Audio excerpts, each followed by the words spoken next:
Hi, and welcome to our webinar, Why the Future of Cloud ERP May Be Hybrid.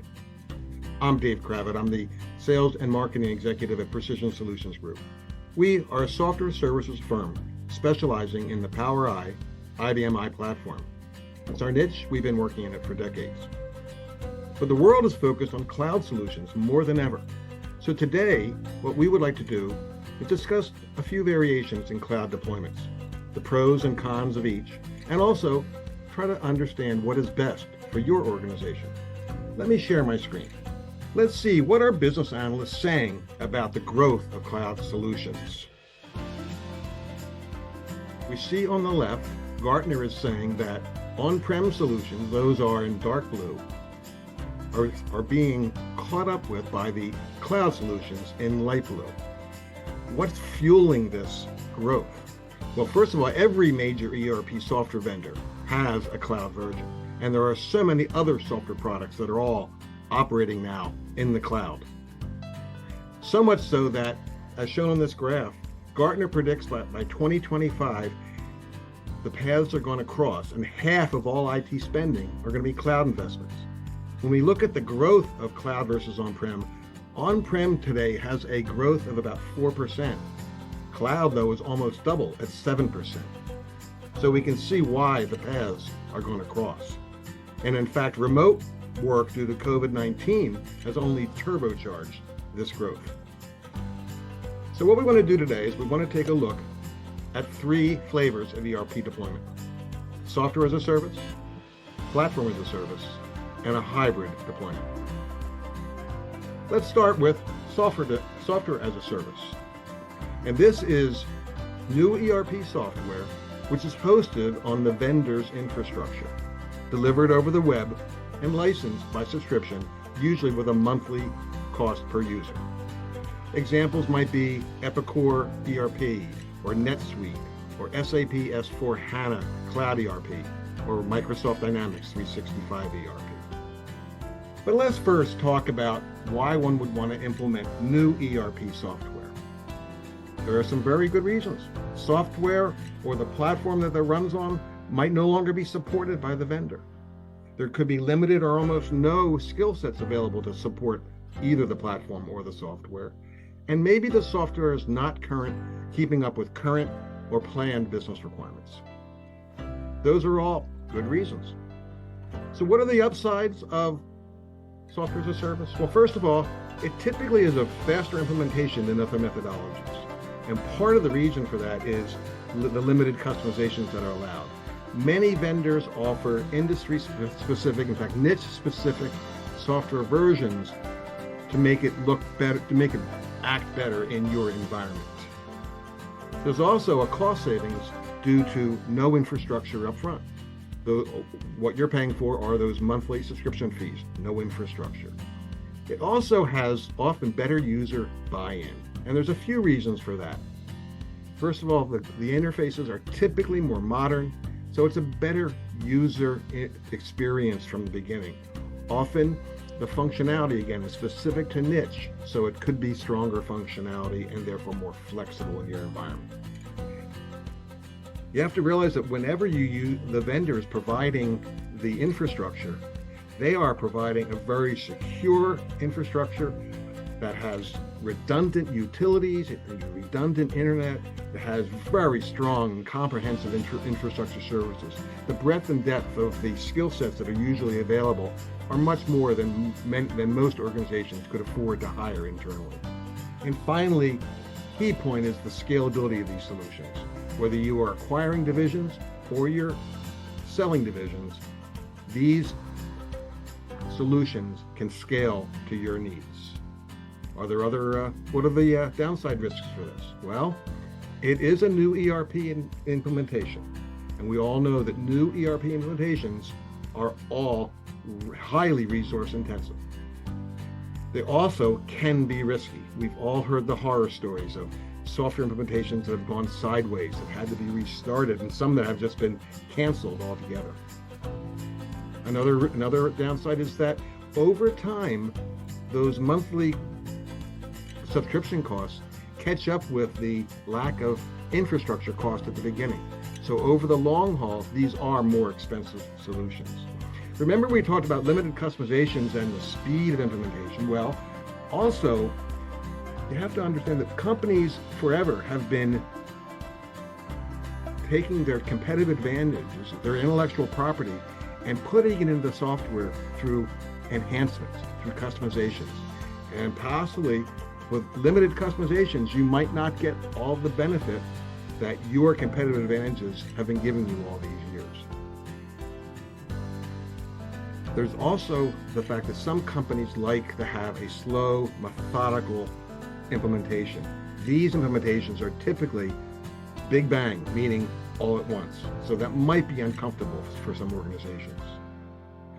And finally, while I consider this a low risk, there still is a risk of internet failure bringing down your solution. But these data centers typically have multiple internet feeds as well as redundant utilities. Time to look at platform as a service. So if your ERP is meeting your business needs today, meeting those business requirements, but you want to get out of the infrastructure business, then this is a viable deployment for you. You're going to move all your current software products into a vendor's managed data center. So there's quite a few upsides here too. Since you know the software, there's no investment in training. Everybody already knows the software. There's no investment in infrastructure like software as a service, and there's no investment in ERP licenses. The migration is easy, it's far less risky, and less expensive. The users already know the software, again, no training. That means that you can focus on your core competencies instead of focusing on infrastructure.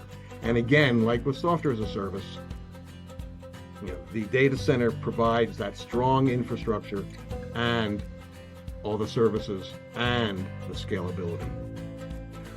Happen to have a great customer, Intertape Polymer Group, that's a great example of platform as a service. They are a leading developer and manufacturer of packaging products and solutions. With over 3,500 employees in 31 locations, 22 are manufacturing locations in North America alone. They decided when they had a fire at their headquarters that threatened their data center that maybe it was time to get out of the infrastructure business. So what they did with our assistance over the past couple of years was move all of their systems, PowerI as well as x86, into a platform as a service and a DR as a service environment with our assistance. And they are operating that very successfully. Of course, there are a couple downside risks, that low risk of internet failure, but also some individuals like to have their infrastructure in-house and they feel a loss of control when they move it out. And I would just say that you have to balance that loss of control with the width and breadth of software services and the strength of the data center utilities that they provide. You have to weigh that against this feeling of loss of control. Finally, let's take a look at the hybrid model.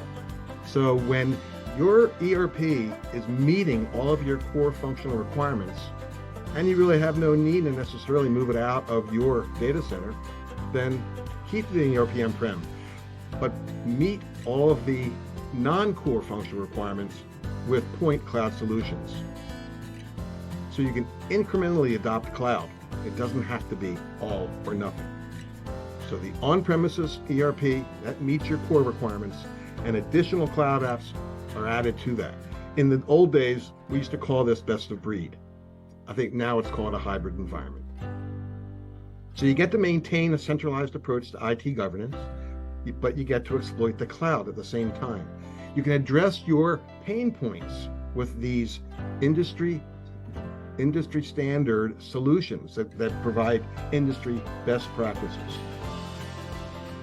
So what's thought of on the on-prem are the back office functions or the systems of record, but the point solutions become the systems of engagement.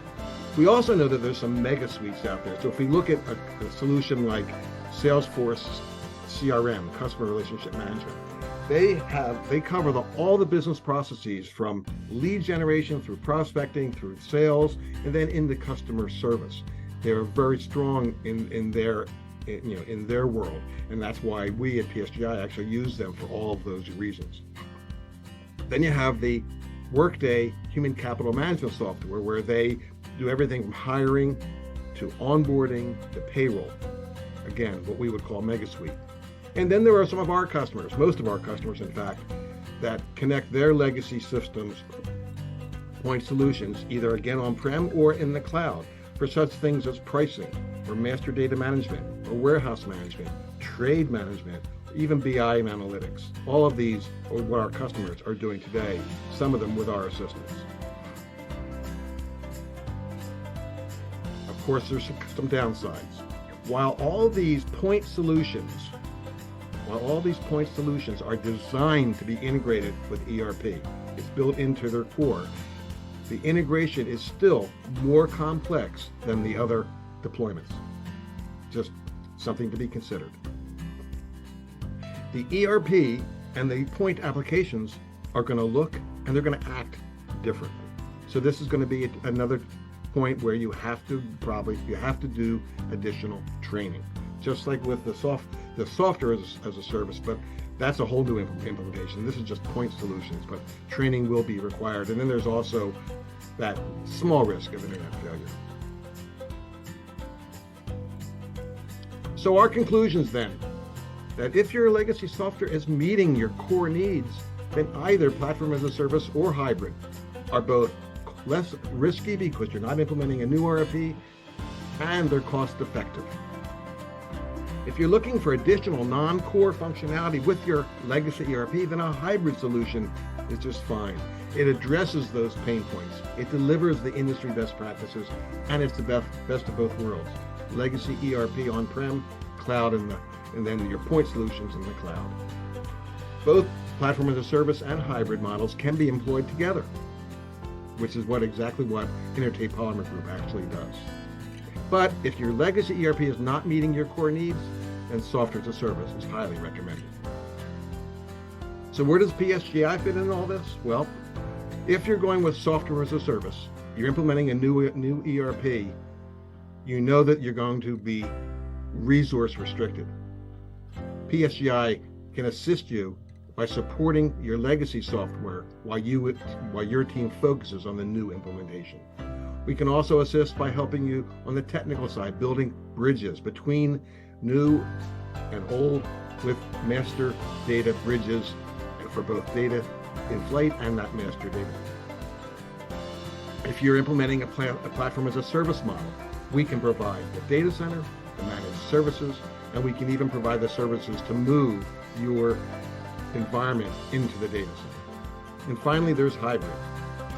PSGi has lots of experience building interfaces between legacy and point solutions, be they on-prem or be they in the cloud. We can do that too. I hope we've given you some food for thought. I hope that we've given you some more information than you had prior. And if we can be of assistance, please give us a call. Thank you.